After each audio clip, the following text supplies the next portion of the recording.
incursions appear to be a hybrid attack but cautioned that they have no evidence to suggest Moscow was behind that. अब Denmark के ऊपर बार बार, Denmark के जो air bases हैं उसके ऊपर बार बार ये जो अटैक्स हो रहे हैं, इन अटैक्स को देखते हुए ये कहा जा रहा है कि ये हाइब्रिड अटैक है। अब हाइब्रिड अटैक क्या होता है? हाइब्रिड अटैक में साइबर अटैक होते हैं, कंट्री के ऊपर ड्रोन वॉरफेयर होती है, एक तरह से जंग हो भी रही होती है और नहीं भी हो रही होती है। इसको कहते हैं हाइब्रिड वॉरफेयर, यानी रशिया अपने ड्रोन्स भेज भी रहा है, डराने धमकाने की कोशिश भी कर रहा है नेटो कंट्रीज़ को, और अटैक भी नहीं कर रहा है डायरेक्टली, तो इसको हाइब्रिड वॉरफेयर कहते हैं। फिर रशिया हैकिंग्स भी कर रहा है, इलेक्ट्रॉनिक अटैक्स भी कर रहा है, साइबर अटैक्स भी कर रहा है। तो these things are happening right now, जिसकी वजह से जो एविएशन है यूरोपियन यूनियन की वो बड़ी डिस्टर्ब हुई है। अब अगली बात सुनिएगा। अब मोर इम्पोर्टेंटली जो है वो किन किन जगहों पे डेनमार्क के ये ड्रोन्स उड़े हैं वो जानना बड़ा ज़रूरी है, क्योंकि ये बहुत इंपॉर्टेंट चीज़ है, इसको गौर से सुनिएगा।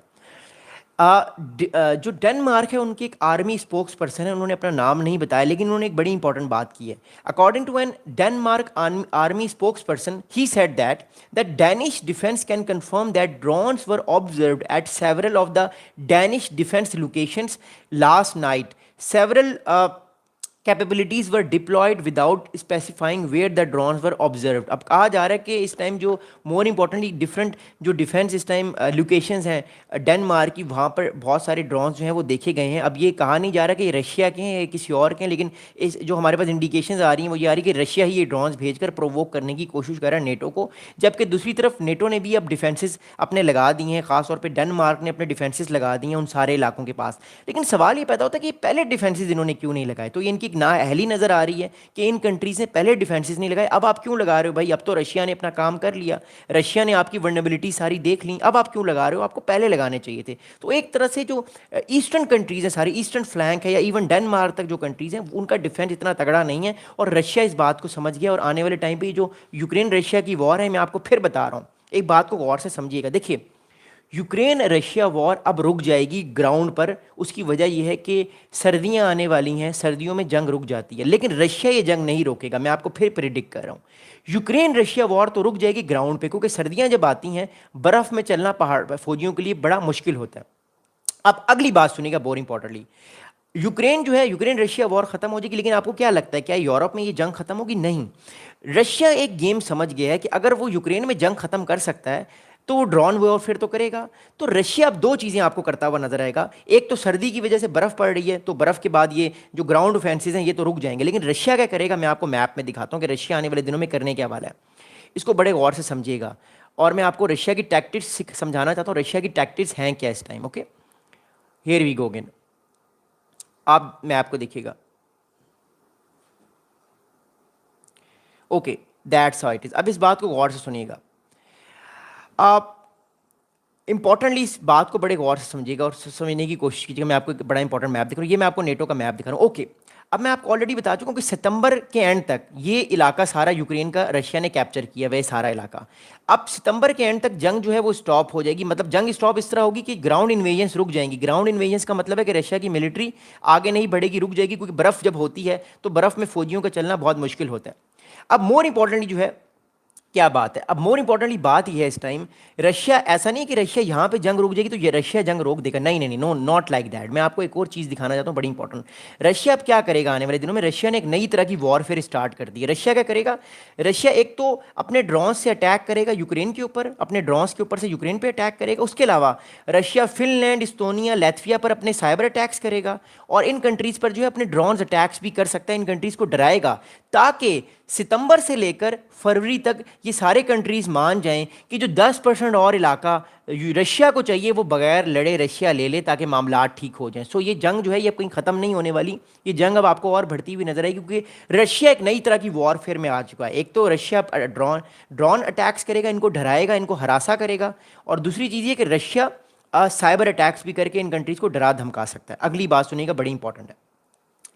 अब अगली इंपॉर्टेंट बात यह है कि अब इसके अलावा अब अगली इंपॉर्टेंट बात यह है कि दो मेजर एयर बेसिस के ऊपर रशिया ने अपने ड्रोन्स भेजे हैं। एक तो कैरप एयर बेस है जहाँ पे मिलिट्री इक्विपमेंट्स हैं नेटो के भी और डेनमार्क के भी, जो कि वो अटैक कर सकता है आने वाले टाइम पे। उनकी तस्वीरें ली हैं उसने सारे इलाके की कि कौन कौन से एसेट्स इस टाइम डेनमार्क के पास हैं, सारी इंफॉर्मेशन रशिया के पास आ चुकी है।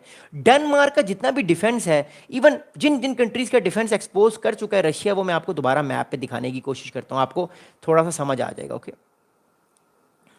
मैं दोबारा से आपको उसी मैप पर लेकर जाऊंगा और बताने की कोशिश करूँ किन किन कंट्रीज़ का जो है वो इस टाइम जो डिफेंसेस हैं उनको एक्सपोज कर दिया इसने। ओके ओके, इस बात को समझिएगा। रशिया ने फिलहाल जिन कंट्रीज़ का डिफेंस एक्सपोज किया है उनमें फिनलैंड है, लिथुएनिया, लैटविया, एस्टोनिया, ये तीनों हैं। गल्फ ऑफ फिनलैंड का सारा इलाका है, फिनलैंड है। फिर गल्फ ऑफ ये सारा बैल्कन इसका का सारा इलाका है। डेनमार्क के सारे इलाके को डिफेंस वर्नेबिलिटीज़ को चेक किया इसने। स्वीडन के डिफेंसेस को चेक किया। रशिया ने कहा कि इन सब के डिफेंस फारिग हैं। नेटो का डिफेंस भी चेक किया उसने, नॉर्वे का डिफेंस भी चेक किया उसने, कहा इसका भी फारिग है।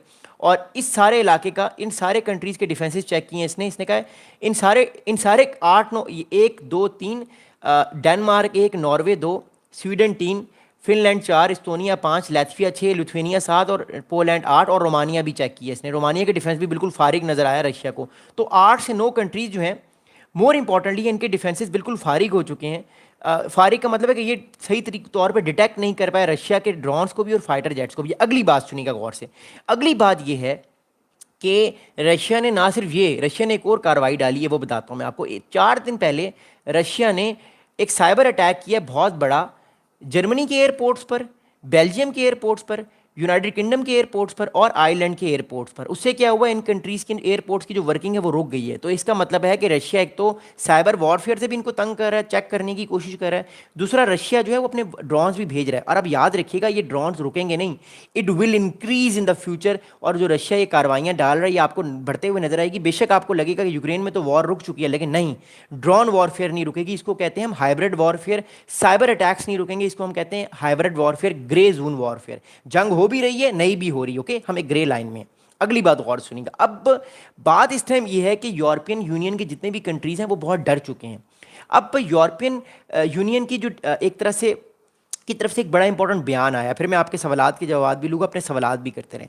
अब defence ministries from 10 European Union countries agreed on Friday to make a so called drone wall a priority for bloc. अब जो नेटो के कंट्रीज़ हैं जो कि रशिया के करीब हैं, उन कंट्रीज़ ने फैसला किया है कि वो एक ड्रोन वॉल बनाएंगे। अब एक ड्रोन वॉल क्या होती है, ड्रोन को काउंटर्स करने के लिए डिफरेंट रेडार्स लगेंगे, डिफरेंट डिफेंसेस लगेंगे। किन किन जगहों पे मैं आपको दोबारा मैप दिखाता हूँ। अब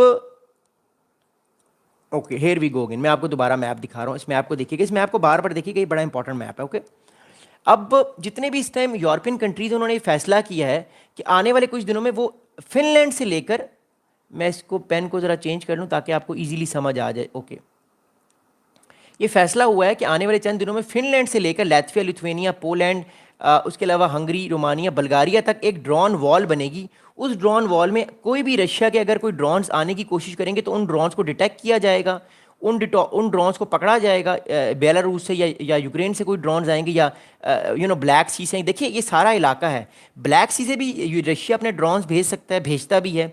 यूक्रेन से भी भेज सकता है, बेलारूस से भी भेज सकता है, और रशिया का खुद भी बहुत बड़ा लैंड है। तो ये इतना आसान नहीं होगा, लेकिन कहा जा रहा है कि फिनलैंड से लेकर बल्गारिया तक अब एक ड्रोन वॉल बनेगी। अब ड्रोन वॉल होती क्या है वो मैं आपको बताऊंगा। ड्रोन वॉल का मतलब होता है कि ड्रोन आ रहे हैं, उनको रोकने के लिए मैकेनिज्म बनाए जाएं। अब वो कैसे बनाए जाएंगे, वो ऐसे बनाए जाएंगे कि डिफरेंट तरह के डिटेक्शन सिस्टम्स लगाए जाएंगे, वैक्स को भेजा जाएगा। मोर इंपॉर्टेंटली जो है वो ट्रैकिंग सिस्टम्स लगाए जाएंगे ताकि देखा जाए कि जो डिफरेंट ड्रोन्स कहाँ कहाँ से आ रहे हैं। फिर अभी आपको याद होगा टर्की ने, उर्दुगान साहब ने भी एक अपना अवैक्स भेजा हुआ है, वो भी देख रहा है ड्रोन्स को। तो ये बड़ा इंपॉर्टेंट है।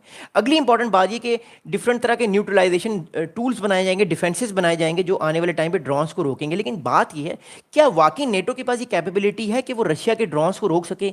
ये एक सवाल हमें अगले 1-2 हफ्ते में नज़र आ जाएगा। और मुझे पर्सनली लगता है, without being unbiased, it is not easy for the NATO countries के वो रशिया के ड्रोन्स को रोक सकें। बिकॉज अभी तक जो हमने रशिया की ड्रोन वॉरफेयर देखी है, वो ड्रोन वॉरफेयर बहुत ज़बरदस्त है। और वो ड्रोन्स ईजीली, देखें ना, वो ड्रोन डेनमार्क तक पहुंच गए। अब आप थोड़ा सोचें, रशिया के ड्रोन्स डेनमार्क में क्या कर रहे हैं, इतना दूर जाके क्या कर रहे हैं?